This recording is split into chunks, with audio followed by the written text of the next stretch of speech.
Hey, welcome to Old Ass Movie Reviews. I'm Scott, that's Dave, and we have another H.P Lovecraft inspired movie for you. I forget what year this was, but this is John Carpenter's In the Mouth of Madness that we watched.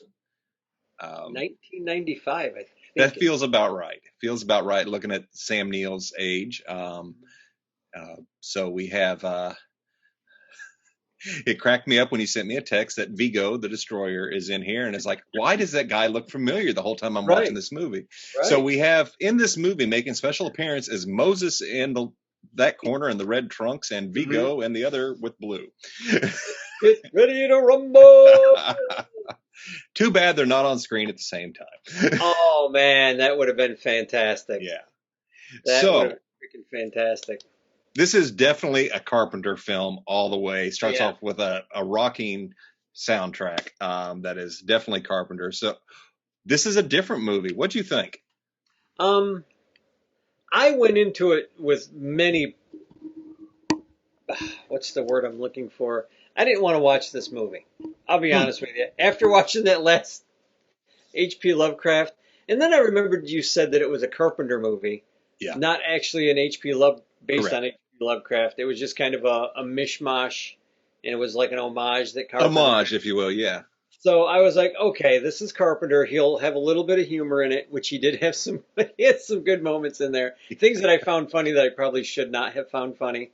Yeah. But stuff that was good humorous moments, which really relieved it, unlike Dagon, which had nothing humorous. When they tried to do something humorous, it just didn't work. But this movie, you have a great cast. I mean, you have Sam Neill as the lead. You have, I forgot the woman's name that's playing the woman that he's hanging out with, Celia. Forgot her name, just slipped out of my head. And of course, you have Charlton Heston he's a minor character, but he's plays kind of a pivotal. He gets the character where he needs to be. Right. He's kind of a pivotal character himself, but I enjoyed it. I actually did enjoy it. I think I might see if the wifey wants to watch it with me, because I did rent it, so I'll have it for another couple of days. Right. What's weird is, from the beginning, Sam Neill is insane. He's being dragged into a nut house, being put into a room, and then the story starts. Then you see how it started, which was pretty popular storytelling back in the early mid-90s. Like, started at the end and then shoot to the beginning. Yeah, and how did this happen? Kind of story, because you never know what's going to happen after you get caught up, because anything can happen after that point. But Sam Neill he plays a good character anyway. I mean, you would have thought the son of Satan could have got himself out of that, but I guess not. Cthulhu is just too strong. But it was pretty cool. I did enjoy this movie. There's a lot of good moments in it. It's a different movie. Now, for those of you who haven't seen it, it's based on the premise that there's this popular horror writer, Sutter Kane, and they even reference he's bigger than Stephen King, and his books are selling billions and being made into movies. So you could basically say he's like Stephen King is. Right. Everybody knows who that is. Everybody rushes to read the latest Stephen King. Well, everybody rushes to read Sutter Kane. But it was becoming that the people who read Sutter Kane's books would start to become insane.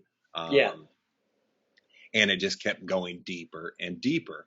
And Sam Neill's character is an insurance fraud investigator. And the publishing company sends him and a woman, allegedly, Styles, to go find out the truth, to find out where Sutter Kane is. And he's able to piece it together that it's in a fictional town of Hobbs End, very similar to Arkham in the H.P. Lovecraft thing. It's a fictional town in New England. And they happen to find Hobbs End. Well, I like how he does that, too. Yes. He's got all the books spread out, and he starts looking at the lines of the books, and he figures out that it's a map.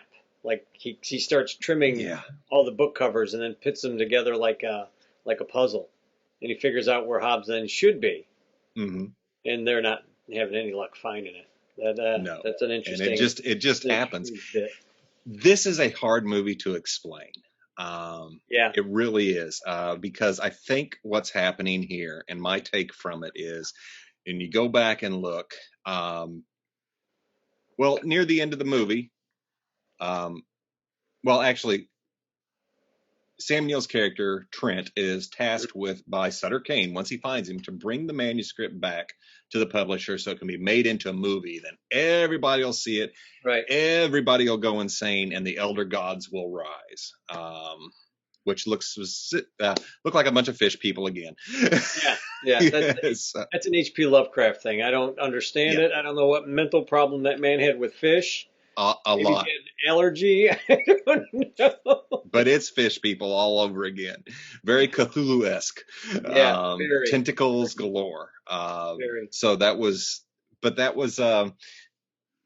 when he comes back, Charlton Heston's character, who is the publisher, tells him, well, you already brought it. You brought the manuscript like months ago. Yeah, it's right after he tells him, well, I destroyed the last manuscript. You're never going to print it. And the guy's like, no, you brought that back. Like, you brought it back. We're printing. And didn't know anything about the editor styles. Right. He's like, I sent you out there alone. Yeah, and he did. One of the things when I look back at this movie, I look at his interactions with Styles. Mm-hmm. It's almost as if she's really not in the room because Charlton Heston's not even really paying attention to her. Mm-hmm. It's at what point, I guess the way I look at this movie is at what point did Trent go crazy? I'm going to have to check that out because I was wondering, I didn't notice that, but that makes sense. Mm-hmm. Was he already losing? And here's the interesting thing, because he was an independent insurance investigator, he was already stressed out from all this other stuff that he's done. Yeah. Were the books actually the cause of his insanity? Was he already just insane and all this was just in his head from books that he had read? That's a great point because how it ends is crazy. Watch his character Chainsmoke. This dude is stressed out from the beginning. I mean, they make a point that he's constantly lighting a cigarette, almost every single scene. Right. He is very stressed. Did he really find Hobbs End? Well, not just that, but did any of that actually happen, or was it all in his head? I would wager it was all in his head. I think he did find Sutter Kane and brought the transcript back, or maybe he didn't. Maybe he never did. That's the thing about this movie. You don't know what actually happened. Yeah, because when he walks out, towards the end of the movie, he's walking down a street, and there's a big marquee for a theater, and it says "Into the Mouth of Madness" or "In the Mouth of Madness," starring Trent, whatever his first name is, Trent. And then you see the movie poster. And it's got him and the females' names, the characters' names, not their real names, the characters' names. And then everybody in that poster is all like the actual people. Like it really is Carpenter. It's like the editor, the producers. It's really bizarre. It's kind of meta. So that was kind of cool. So when he goes into the theater and he's watching the movie, and there's like flashbacks of him basically going insane. And at the end, you're just like, wow, is he... I took it like I think this was all going on in his head. I don't think any of that actually happens. I don't think he left the asylum. Yeah, and I don't think the asylum. I don't think he's in the asylum because of any of that actually happening. Right. I think he's just gone nuts. Well, it was interesting. Nervous breakdown. At the beginning, the really weird orderly. Saperstein. Yeah, he was really quirky and weird, but when they bring him in, he's like, "Oh, is this one of them?" And I was like, "What does that even mean?" So that was something that I never could piece together. Right. Right. And I thought it was. I think that this movie just deals with mental illness, and I honestly don't believe he ever made it anywhere. This was his story he was telling. I think it was David Warner's character. Yeah, I like David Warner's character listening. Yes. So, which was weird because when he came in, he said, "I'm here to get you out." Right. But I don't know why. And this movie ends with more questions than answers, which is fine. It's just one of those that leave you scratching your head. Great effects. That same orderly asks Warner's character as he's walking out, because they have a little interchange about, well, is he okay? Is it, what's wrong? And he says he thinks a writer named Sutter Kane has created the universe or something like that. He says something, Warner's character says something like that. And the guy looks over at him and says, have you ever read Sutter Kane? And he just walks away. So does Sutter Kane even exist is the question for me. It's like, does this guy even exist, or is it all in this guy's head? Like, his own insanity is just, I think he's just had a mental breakdown.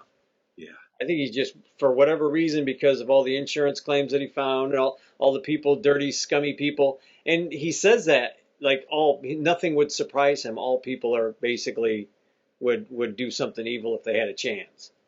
Yeah. So is that his own belief system caving in on him? And that's what creates this universe that you see in the movie, but never happens to anybody else. Right. Yeah, and it is a fucked up universe. It's neat. That church is gorgeous and freaky at the same time. I think they said it was in Toronto. Did you read any little trivia clips that came up? I went in and I read all of them. The hospital was filmed at Toronto Waterworks, like their treatment plant. Oh, wow. And I guess a lot of movies had been filmed there. Undercover Brother was filmed there for outside shots and stuff. Oh, damn. But nobody films there now since 2001, since all the shit hit the fan in the world. And they filmed a lot of that in Toronto. That was a Byzantine church. I forgot. Yeah, it was a cool church. But it's beautiful. The exterior is just gorgeous. But yeah, and a lot of the stuff that they were reading was actually quotes from H.P. Lovecraft with maybe a couple words here and there changed just to fit the Sutter Kane motif, which I thought was kind of neat. I thought it was very clever. Yeah, it was. It was neat. I like when the elder gods do finally rise from the abyss and they're chasing him down a tunnel. Yeah, but my favorite. I don't understand. It is. And one of my favorite scenes is the little old lady who runs the hotel. With the husband handcuffed. With her naked husband handcuffed to her ankle. Wow. Yeah. And then when she was totally destroying him and she was this tentacled beast. Yeah. Oh man, it was crazy. I love the effects. The special effects were great. They did great. And he always does, John Carpenter always does really good practical effects. He goes for the practical effects. I think it was Greg Nicotero, if I'm not mistaken, who has done a ton of practical effects. Yes. That's good. That's a good movie. It had its real, I mean, it's quirky. It is really quirky. It is. I was afraid you were going to hate it. That's why I had such a hard time getting started. Hitting play was just really tough for me, especially after Dagon. Now, I thoroughly enjoyed The Reanimator because there was a lot of humor in it. And then Dagon, and what little bit I've been reading about H.P. Lovecraft. I mean, this man was mental. I mean, there was no other words about it. He was a freaking mental case. I don't know if he ever got help or if his writing was helping him.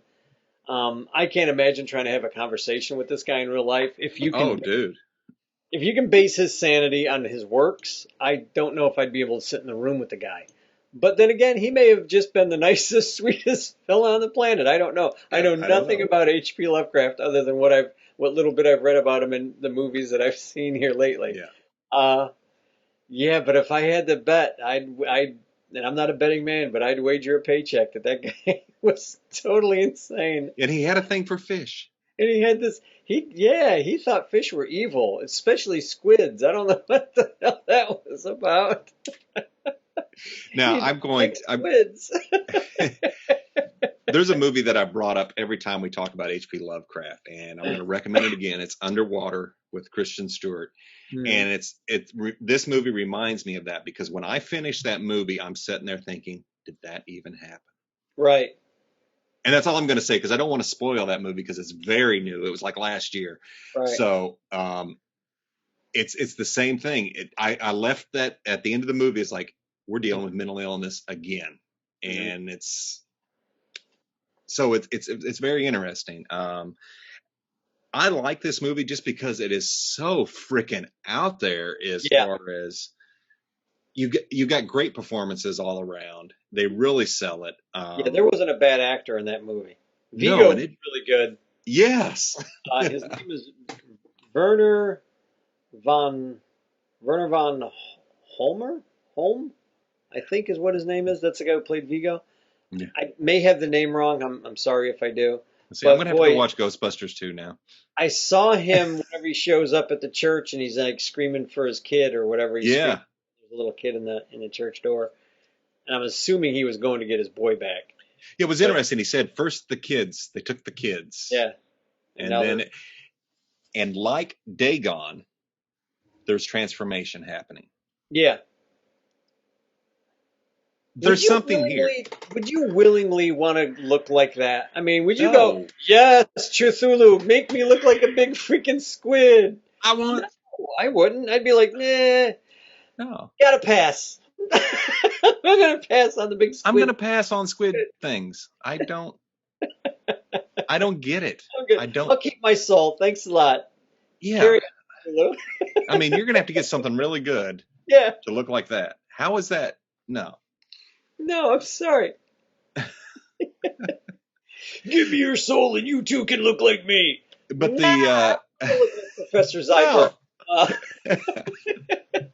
The Sutter Kane character had a god complex. He realized he was God, basically, because what he wrote would come true.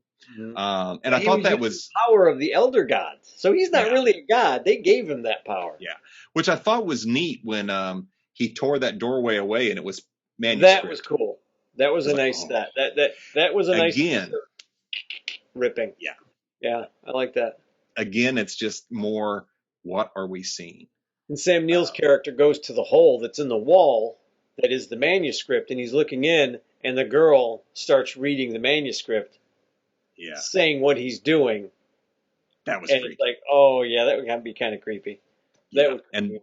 And then they came crawling and skittering and yeah. How many times did he drop that book before he got back to the main office? A lot. Like, he burned it at one point. Yeah, page by page. I'd have been pouring holy water on it. Here, this should do the trick. I am thoroughly convinced that he was crazy the whole fucking time. Yeah, I think at one point, maybe the guy with the axe came through the window with Adam. So it's hard to say exactly when he went insane. That may have been the tipping point for him. And I feel he might have actually killed that kid who came out of the store. Yes, I think he killed the kid. Yeah. And I think that's how he got into the insane asylum. But I think everything is in his head. I think so, too. Kill the kid. His just being whacked out, and he's just crazy. It is, and it's... I don't know what to say about this movie other than it's John Carpenter. There's great acting, great music. This is one soundtrack that Carpenter has done that reminds me of Metallica. That last song, especially the final song. Yeah, that was a good hard riff. I liked it. Yeah, if you're a fan of Carpenter's music alone, just the soundtrack off this is really good. It is. There are some funny moments that I think are unintentionally funny. I like when he. Just the moment that they're in is what makes them funny. You know what I mean? The bus when he wakes up and everything's blue and he just starts screaming. I thought that was humorous. Yeah. Or even at the end in the theater when he's watching himself, he's just laughing. Yeah, it's like. Did you catch the sound when he throws his head back and he's laughing and they start to fade out? No. There's a big cracking sound. No, I did not hear that. Coming out of his neck, or shit! Finally snapping, like never to return. Yeah. So that was weird. when he was talking to David Warner and some of the others, or the orderlies, when he was coming in and stuff like that, he's like, it's getting bad out there. It's getting bad out there. They're all changing. Nobody's paying him any attention. It's almost like you would treat a crazy person who would say something like, yeah, that's nice, go on, you know, and because nobody's responding. So I think there's a lot of clues in here, and I'm going to have to go back and watch again. But I think Styles never really existed because she's pretty much ignored for the most part. It's a weird interaction. He does mention Styles at one point. I thought he does. Heston's character mentions Styles at one point. But but I think he does. I think you're right, and I may be misreading it, but it looked like Sam Neill's interaction with her was bizarre. She was overly sexual. Oh yeah, or somebody in a business situation. But he also pushed himself on her at one point. Oh, he did later on. But really, really close to her. And I'm like, wow, that's awkward. Sam, you just met this girl. I mean, that's not pushy at all. But she comes in the office and she's me too. Yeah. I mean, the way she came in the office and she's showing her cleavage by taking her glasses off and pulling down, and it did not seem legit in that aspect. So I think maybe it was his name's editor. Mm-hmm. So let's say this is actually all happening. If she was his editor, she was already losing her mind at that point. That is true. Because she's read it. She already read it all. She didn't read the final one. No. She read all of his other books, though, which would have made her even that is a little bit crazier. So if that really happened, in retrospect, you can look at it and go, oh, well, she was already going insane, too. Yeah, that's true. But her not being real makes all of what you just said even more logical to me than had she just read the books. Or just as logical as if she had read the book. So I think it's up in the air. I can go either way on that one. I think this is a pretty damn cool movie. I enjoyed it. Yeah.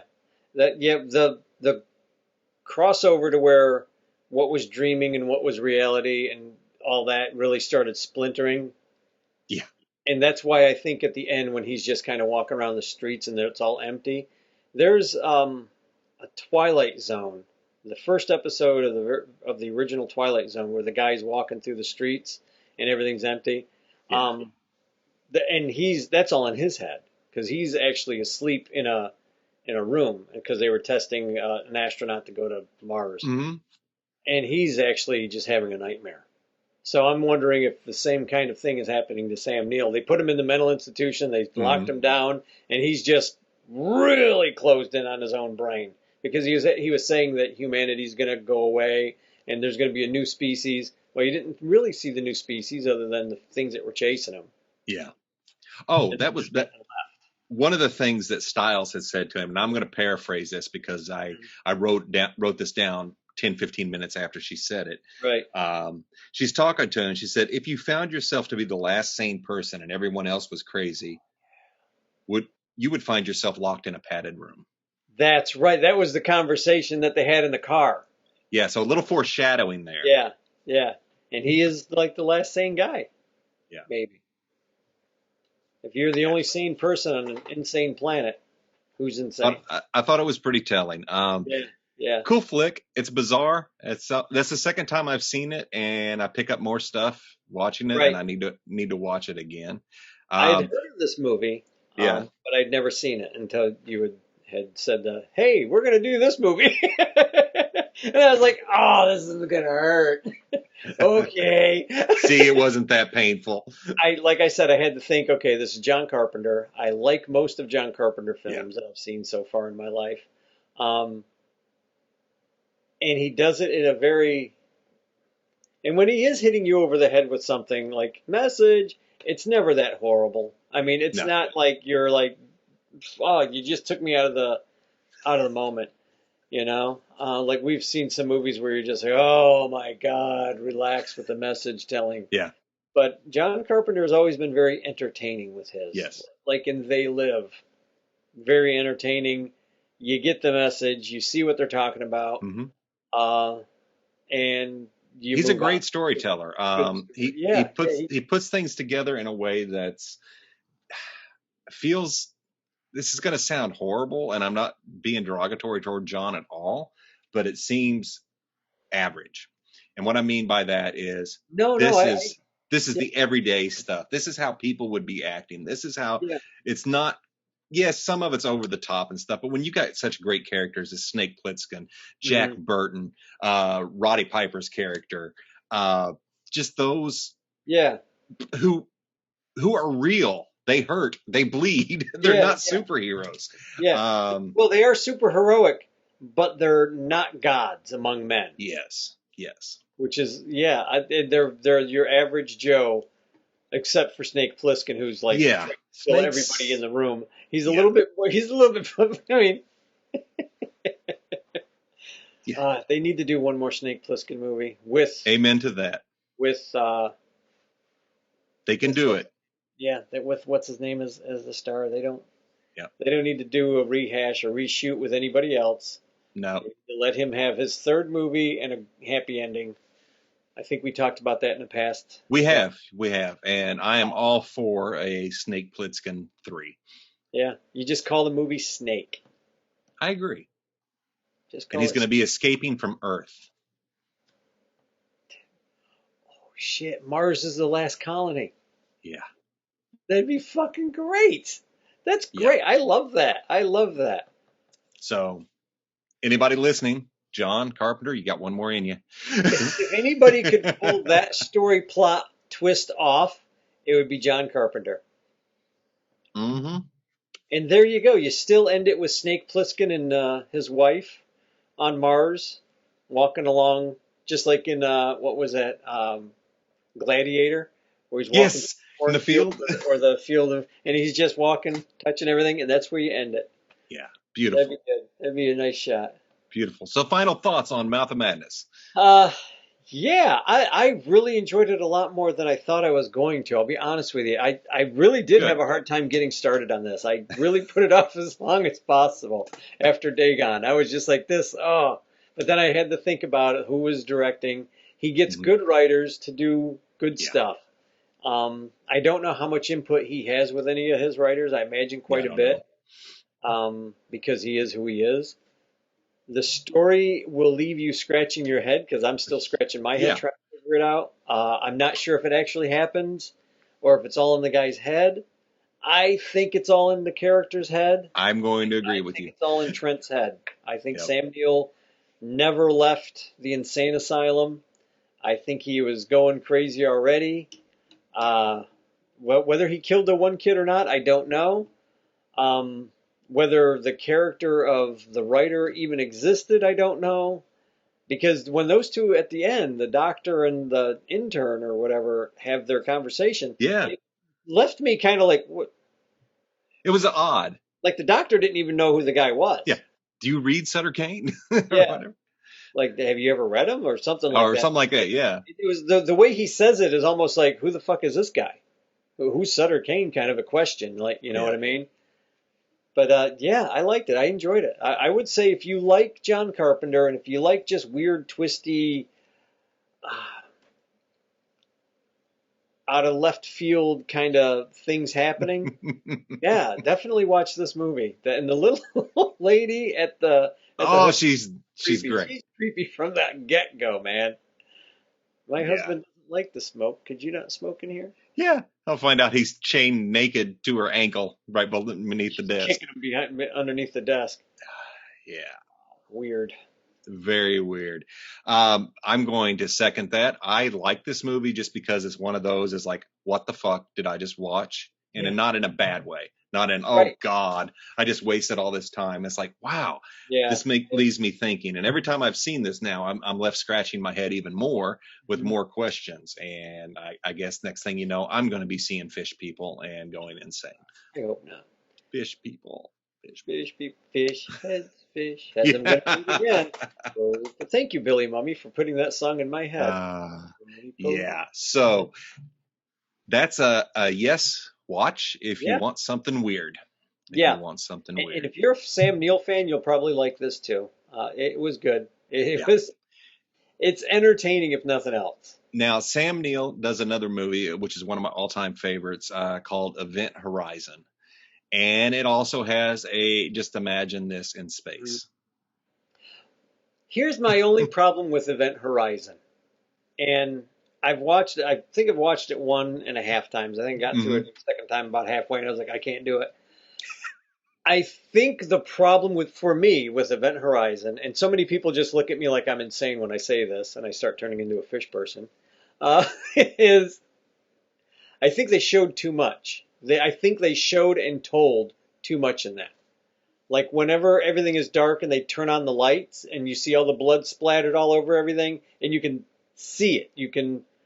Nothing's in the shadow. Nothing's left to wonder. And I think as soon as everything got bright is when you really lose me, because they start answering a lot of questions in the story. I can't believe I'm actually going to agree with you. Really? Thank you. Yeah. Now here's the thing. I love this movie, and it's been rumored for years that they've been trying to get the lost footage put together because is it Paul Verhoeven, I think, who did this, or is it Anderson? Shit. Anyway, it's the director originally had a lot of stuff that they had to cut out just to get it an R rating. Oh wow! Because the gore was on an insane level, allegedly. Because there's a scene near the end, it's like a full-blown blood orgy of guts and everything else. All of that is apparently lost, and we'll never see it. I've always wanted to see the full-blown gory stuff, but you're right. I used to have a problem with, here's a flash of stuff. While I have enjoyed seeing some really gory movies just because I love to see the effects and how they pull it off. Right. Movies that do it without showing anything and making me think I saw something, are much more effective. Thank you. That's how I feel about Event Horizon. They showed too much. Yeah. Texas Chainsaw Massacre. Everybody thinks it's gory. It's not. Go watch it. It's all sound. I don't think I've ever seen that all the way through. Yeah. But I will have to review it. Like the first movie, the original one, right? Yeah, the original 77, Tobe Hooper. Yeah. Yeah, not at all. Prime it's example, all in your head. The best movie for me to use an example where you're using like chainsaw, I use Alien, the first Alien. Yes, movie. Except for the chest bursting. Except for the chest bursting, most of that is off screen. Yeah, and you never see that alien until near the end. You never see the alien. Yeah, exactly. The very end scene. That's how I think if you're going to do a horror movie, if you're going to do any suspense movie, if you're ever going to do any kind of a reveal movie, that's how you do it. Follow that. Yes. Follow that, I think, as a blueprint. Not exactly. You don't have to go at beat, but as a blueprint of how to do and startle people and get the jump scare, but have the big scare throughout the entire movie. Because Alien was just a horror movie in space. Oh, it was, and it was well done. It does that reveal perfectly near the end. There's another movie on Netflix called The Ritual, and it's a fairly recent movie, and it takes place, I think, in somewhere in Scandinavia or somewhere way up north, and these guys go on this hike, and they're being hunted by something, and you do not see it till the very end, and it is.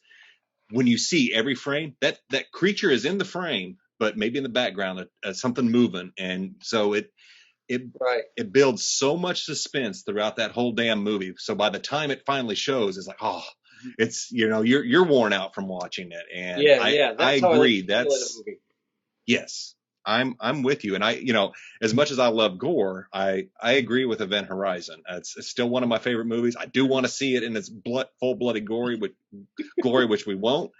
But it reminds me of the In the Mouth of Madness, because here again we've got people gone insane and allegedly a portal to hell. We're dealing with the elder gods in space. It's like, shit. Here's Lovecraft in space. Right. There you go. Yeah. So. But no fish people. I didn't see any fish people in that. No fish people in that aspect. So what's up next? We don't know. Oh no, we're doing Bride of the Reanimator, aren't we? We are doing Bride of the Reanimator. Thank you for reminding me. Yes, we are. Back to Tubi, which is wonderful. I love that guy as the Reanimator. He's just totally insane. Yes. And I hope The Bride of the Reanimator is just as gory, funny, stupid, humorous as the first one. It will be. It will be. I'm really looking forward to it. I've never seen it. Reanimator I've seen over and over and over, and I absolutely love it. You can't go wrong with Coombs and Barbara Crampton. No, She's not in this one, but that would have been great to have her come back. Yes, like he saved her. That would have been great. But those two are in another movie that somebody had posted on one of the horror groups I belong to on Facebook. Really? That was unearthed, and it was something with some sort of exorcist, evil exorcist or something like that, where Coombs was a priest, and she's in it as well. Get the fuck out of here. I will find the title for it. Oh, yeah, that's going to have to be a must, because I like Coombs. I like Jeffrey Coombs so much as an actor. And just to see all the different types of characters he's played over the years. Right. And I bet he's probably just a funny guy. He strikes me as just a good guy with a good sense of humor. One movie I do want to do is at the end of this movie, Sam Neill is watching a movie in the hotel room. And for the life of me, you've talked about this. I saw that last night. That's the movie I keep talking about, saying we got to do that movie. The guy in the gorilla costume with the space helmet. Yes. That is on Tubi. That is in my queue. Awesome. So whenever you want to do that one, baby, we'll do that one next. That's a fun one. We definitely can do that for sure. I would like to also visit some early Peter Jackson. I'm not doing the Muppet one. No.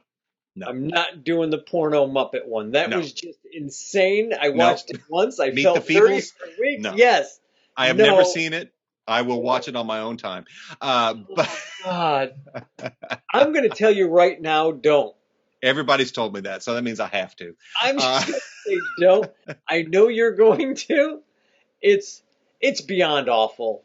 It's beyond... It's Muppet porno. Basically, is what it is. It's how he did that, and then he went off to do Lord of the Rings. And it's like, how the fudge did you get the job to do Lord of the Rings, and that was on your reel to show people? I think Dead Alive is the one I'm thinking of, with the massive amounts of blood and gore and zombies. That sounds familiar. That sounds very familiar. There's a scene where the main character has a lawnmower and he's holding it up and just plowing through people.